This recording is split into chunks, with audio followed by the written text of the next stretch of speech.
JG Collects back again on the last day of Fan Expo. And like I always say, you never know who's going to be on the podcast. And today I have truly outdone myself with a surefire legend that I am just truly grateful to have on here. If you're a fan of Static Shock, XMen, EXPO Squad, this man has brought everything to life that we know and love. I'm here with Larry Houston. I'm the producer director of the XMen, the original one, and also consultant producer on the XMen 97. Y'all heard all that, and how is it going this weekend? Very good. I've been having an excellent time here at this convention. A lot of great fans have shown up, and I've had a great time. I'm glad you are. You truly inspired like multi-generations with the XMen. I have to ask, like, how was it getting in the door back in, especially in the 80s and 90s, to even do that? Well, for me, it was, it helped having friends that were working the business ahead of me, because they were working for Disney and working for Hanna-Barbera and Warner Brothers. And back then, hiring for animation was seasonal. They hire you in January, they let you go in September. And so they gave me a heads up on when they were hiring, and that's when I applied to a company called Filmation Studios, and that's when I got hired as a storyboard artist over there in January. And I was in the industry for 20 to 36 years after that. That is truly a long time, and we were blessed to have the XMen because the XMen had a lot of valuable lessons in there. How much creative freedom did you have? I had almost absolute freedom, which is unusual in Hollywood, because what most people don't realize is that when the X-Men came out in 1992, nobody wanted the X-Men. CBS, NBC, ABC, and Fox all turned it down. And the only person that I used to work for was Stan Lee and Margaret Lash. She became the CEO of Fox Kids. She's the one who called me up, and Will Meniel and the story editors, Eric and Julia Lewald, and she said, "We're doing the X-Men." And that's how I got on the air, because of her, only because of her. And she greenlit X-Men, Batman, Spider-Man. All of those shows you saw on Fox Kids in the 90s, because of her. Shout out to her, because she definitely paved the way for a lot of shows. And in the X-Men, they had a lot of people think that it's between like with Magneto and Charles Xavier is kind of like Martin and Malcolm. Yeah. Is that true? Well, in the beginning, no, it wasn't true. He was just a typical bad guy when he first got created back in the 60s. It was under Chris Paramount that he started making that parallels. And I think it's called God Loves, Man Kills, or something like that. And that's where the parallels started. And that was somewhere in the late 80s or 90s. And then people started making a comparison. What I did when I was working on the show, I tried to show a similarity in that these guys are frenemies, that they have the same common goal, but two different methods. One's peaceful, one is not, And so I did that in the first season, the last episode called The Final Decision. And it wasn't in the script, but I made sure to button it in the script that people understood these guys are friends, but they are opposite in how to accomplish what they want to do. And I made sure that wasn't as apparent in the script, because the first time Magneto showed up, he was a typical bad guy. Let me destroy the world, blah, blah, blah. So that last episode, I made sure to put it there. Yeah, because they definitely have their own philosophies on how they want to go about. A lot of people in the newer X-Men believe that Magneto was right. Do you believe that Magneto was right?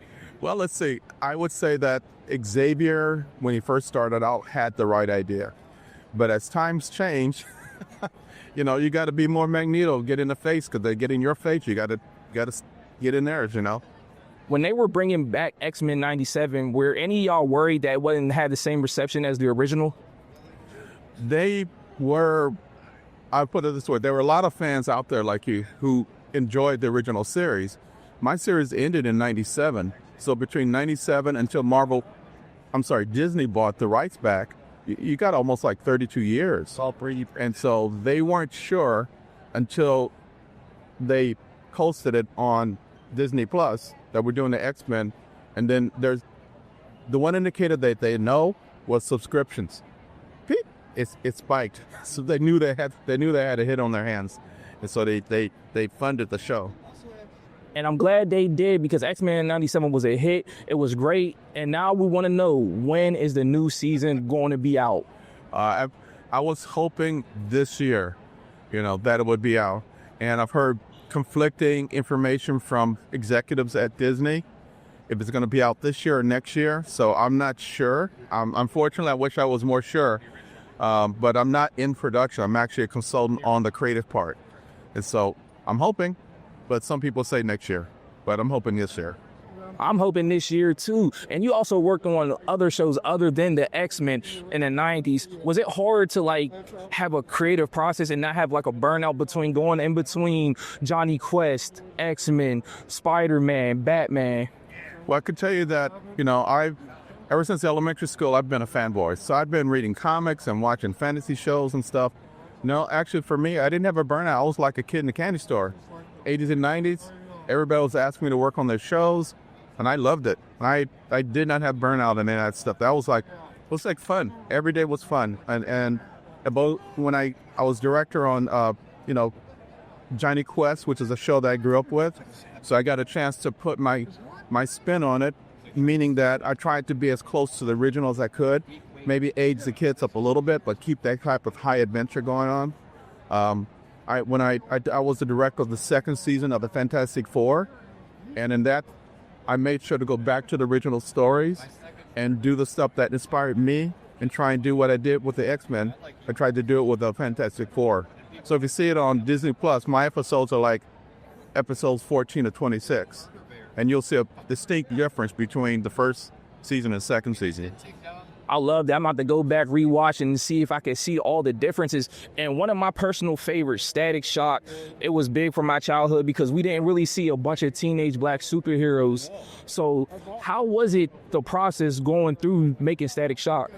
Oh, I work with a very excellent writer named Dwayne McDuffie. He wrote some excellent scripts on, Justice League Unlimited, and he also worked on Static Shock. And so I was able to, just throw the same enthusiasm as a fan, and I didn't have a problem at all. Actually, it was fun to take his scripts and then plus it, add my spin to it, add a little anime to it, and just take what he had done and just plus it. So no, 1890s, man, I was like a candle burning a candle at both ends, man. I was just having fun. Yes, you were. You were going crazy. Now, is there any chance, since we got all these reboots going on, can Static Shock get one? I hope so, because that's one character that deserves to be brought back, because it has such a fan base. When we did the original series, it lasted 5 seasons, and they kept moving the show, and the kids kept finding it and kept the ratings really high. I think the last thing I'd heard, the only thing why it got canceled is that they couldn't get a toy deal. Other than that, the ratings were always the best, and the kids loved the show, and it deserves to be brought back again. It does, and it also deserves to have more merch, because that was one thing that I was always just flustered about. How come they don't have toys, shirts? They're really hard. You have to find an artist to actually do that stuff. Yeah, I have the same problem. We had some crew shirts made up, but we had our own Static Shock, but that was done inside for the crew, but not for the public. And so I've always wanted to have my Static Shock and all the characters that were with them. But like I said, they couldn't find a toy deal. I think that would be different today if they brought out Static Shock. There's definitely an audience that would support the show and the merchandising, and that's what you need, that synergy for a show to work. Yes, we do, and we got to kick off the campaign, Make Static Shock Great Again. We definitely need that back out here. Now, I know this is going to be a hard question for you because you worked on a lot of shows. Which ones were the most favorite for you and near and dear to your heart? Well, for me, near and dear to my heart is going to be the X-Men, because I'm a fanboy from a long time ago, and X-Men's always been close to my heart in making it. And what made it also so special was the fact that I was, other than the writing, I was the showrunner for the whole series. I did seasons 1, 2, 3, and 4, and then I left to do the second season of Fantastic Four.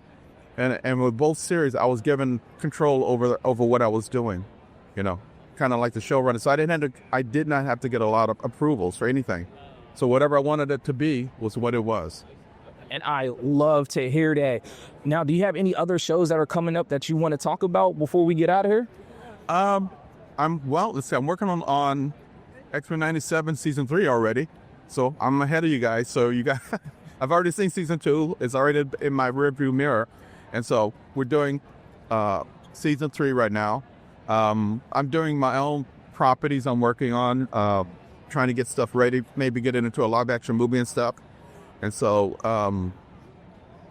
to be announced, I'd say. And we're all excited and waiting for those announcements. Now, fans want to find you on social media. Where are you on? You can find me on, let's see, Instagram is LarryTunes54. Facebook is Larry F. Houston. And that's on Facebook. Let's see, where's the other one? Well, that's good enough. I can't remember them all, man. There's so many platforms out there. It's crazy. I know I had the hard time like that. You guys heard all that information. This is JG Collects live from the last day of Fan Expo. And like that, we're out.